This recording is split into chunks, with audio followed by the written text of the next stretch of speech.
तार साहब, तहरीक इंसाफ ने मुज़ाकरात कॉल ऑफ कर दिए हैं। उन्होंने कहा कि जी कमीशन नहीं बनाया, और इरफान सिद्दीकी साहब कह रहे हैं हमारा जवाब सुन लेते, हमने कब कहा नहीं बनाएंगे।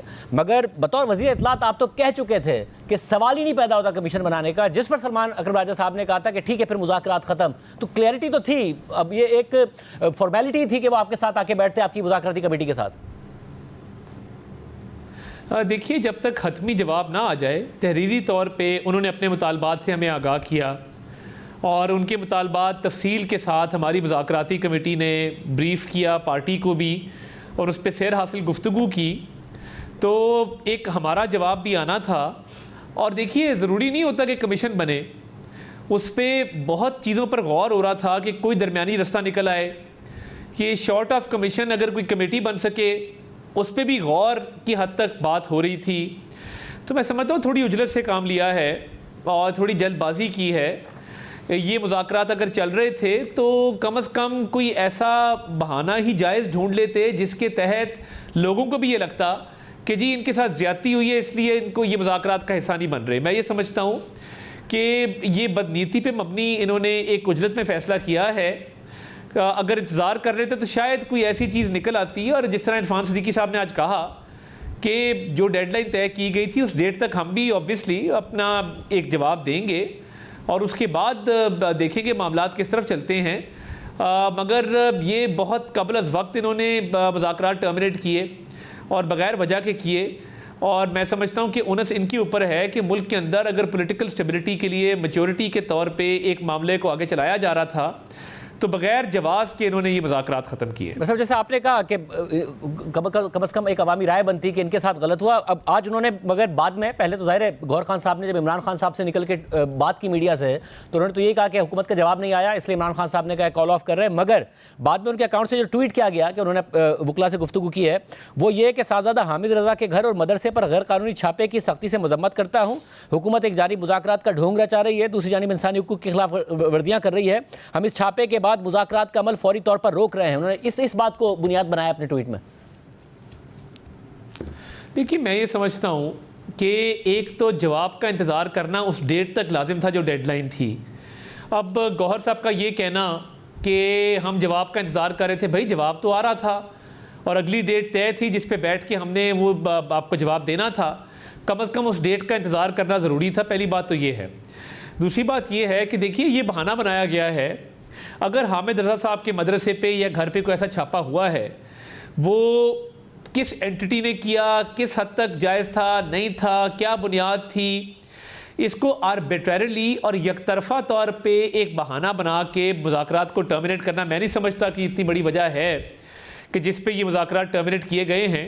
एक तरीका ये भी हो सकता था कि मुज़ाकराती कमेटी से रब्ता करके इस इशू को टेकअप किया जाता और इस पर कोई ना कोई मुतालबा रखा जाता और पूछा जाता कि ये क्यों हुआ है, किसने किया है, क्या गर्ज़ गायत है, कानूनी तौर पे ये मामला जो है इसकी क्या स्टैंडिंग है। मगर उस मामले को कोर्ट कर देना और फिर देखिए आगे उस ट्वीट के अंदर मैं प्रॉपर्टी टाइकून कह लेता हूँ, क्योंकि जहाँ हुकूमत पे तनकीद होती सेंसरशिप की, वहाँ मैं हैरान हूँ कि चैनल्स के ऊपर भी नाम लेना किसी का वो बीप कर दिया जाता है। तो मैं माजरत चाहता हूँ, मगर ये है कि प्रॉपर्टी टाइकून के हवाले से भी उन्होंने कहा है कि आप राज फाश करें। डिटाई आप देखें कि 190 मिलियन पाउंड का केस पाकिस्तान की तारीख का सबसे बड़ा करप्शन का और रिश्वत का स्कैंडल है।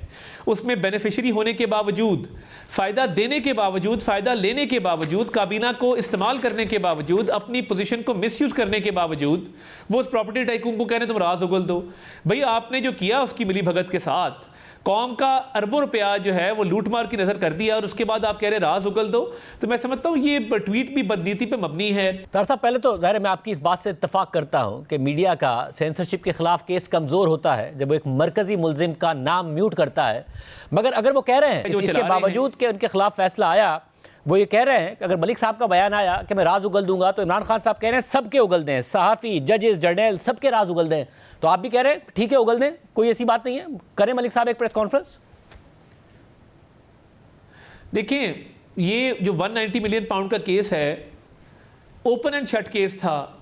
अब उसको डाइल्यूट करने के लिए पूरा एक नैरेटिव जो है वो शिफ्ट किया जा रहा है। सुप्रीम कोर्ट का ऑर्डर मौजूद, एनसीए का ऑर्डर मौजूद, यानी बरतानिया के अंदर नेशनल क्राइम एजेंसी एक फैसला देती है प्रोसीड्स ऑफ क्राइम पे देती है, 2 लोगों का वीज़ा कैंसिल करती है, वीज़ा कैंसिल करने के बाद वो पैसा पाकिस्तान की स्टेट को रिपैट्रिएट करती है, रिपैट्रिएशन के बाद वो अवाम का पैसा था, मलीर डेवलपमेंट अथॉरिटी का या इधर पिंडी का जो एक मौजा है उसके हवाले से फॉरेस्ट लैंड का वो पैसा था, तो वो पाकिस्तानी अवाम के पास आना चाहिए था।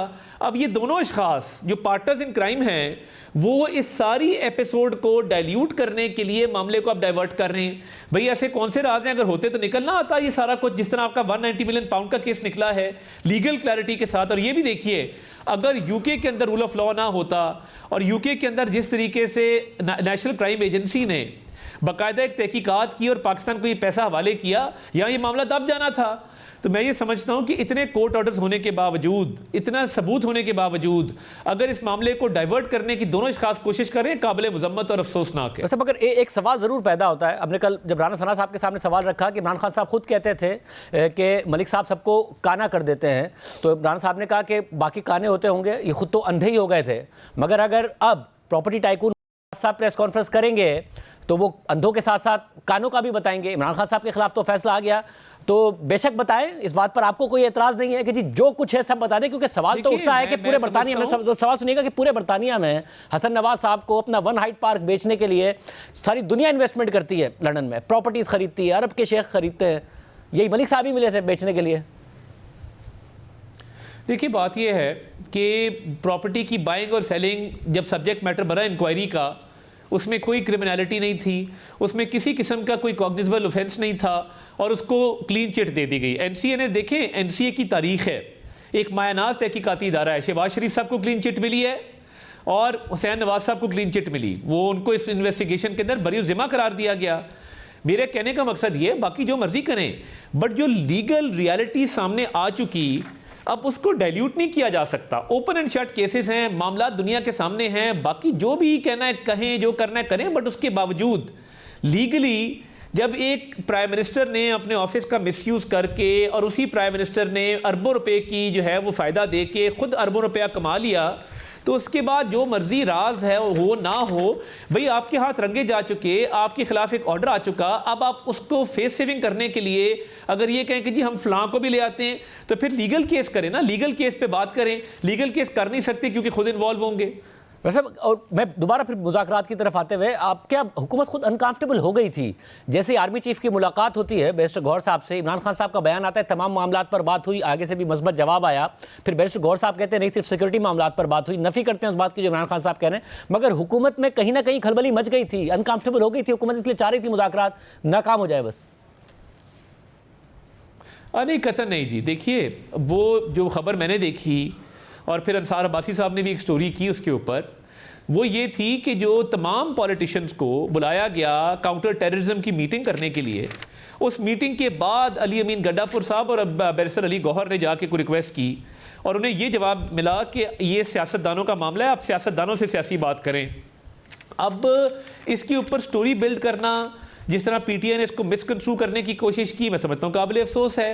हैविंग सेड दैट, हुकूमत के अंदर ना तो पैनिक था, ना खलबली थी, ना किसी किस्म का कोई अभाम था कि जी शायद कोई मामला ऐसा हो। हम कतन इस पे अनकंफर्टेबल नहीं थे और हम सिद्के दिल से ये चाहते थे कि ये मुज़ाकरात कामयाब हों, एक पॉलिटिकल स्टेबिलिटी आए, मगर बग़ैर जस्टिफाइबल कॉज के, बग़ैर किसी रैशनल के, बग़ैर रीजनिंग के, बग़ैर जवाज़ के, बग़ैर बुनियाद के ये मुज़ाकरात एकतरफ़ा तौर पर टर्मिनेट किए। हम फिर भी इसका जवाब देंगे जो उन्होंने मुतालबात किए थे। मगर क्या अभी भी हुकूमत को वसवसे नहीं हो रहा है कि ये अचानक क्यों कॉल ऑफ किए हैं? कहीं से बैक चैनल तो नहीं खुला हुआ कोई बराह रास्त मुज़ाकरात का, जिसकी वजह से ये कॉल ऑफ कर दिए? क्योंकि आज इमरान खान साहब ने फिर कठपुतली कह दिया है आप लोगों को।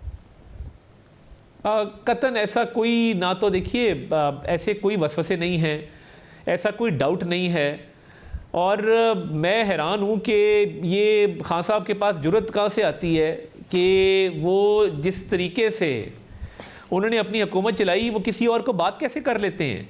यानी वो जो निज़ाम उनके दौर में चल रहा था और जिस तरीके से चल रहा था, मैं समझता हूँ कि उनको तो बात ही नहीं करनी चाहिए। और दूसरी बात यह है कि कतन कोई खलबली इस हवाले से नहीं है कि उन्होंने मुज़ाकरात कॉल ऑफ कर दिए तो शायद कोई और वजह हो, कतन कोई और वजह नहीं है।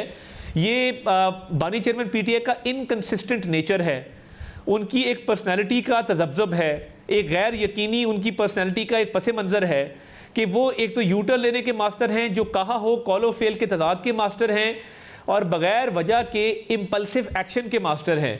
तो ये एक इम्पल्सिव एक्शन है जो बगैर किसी सोच समझ के उन्होंने किया है, और obviously I think he is frustrated. Jail में रह के अब 190 मिलियन पाउंड का ऑर्डर भी आ गया और करप्शन साबित होगी। दुनिया की अखबारों ने हेडलाइन लगाई कि 190 मिलियन की करप्शन हुई और करप्शन केस में ये कन्विक्ट हुए। तो आई थिंक ये पैनिक का शिकार है, फ्रस्ट्रेशन का शिकार हैं, और उन्होंने फ्रस्ट्रेशन का इजहार जो है वो यकतरफा तौर पे मुज़ाकरात को टर्मिनेट करके किया है।